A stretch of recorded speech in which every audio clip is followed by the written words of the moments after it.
Hello, I am Salvatore and I will show you how to apply the corner tape.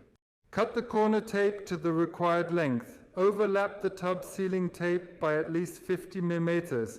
Insert the filler into the corner tape. Open the film before sticking. Stick step by step. Peel off the cover foil at a 45-degree angle.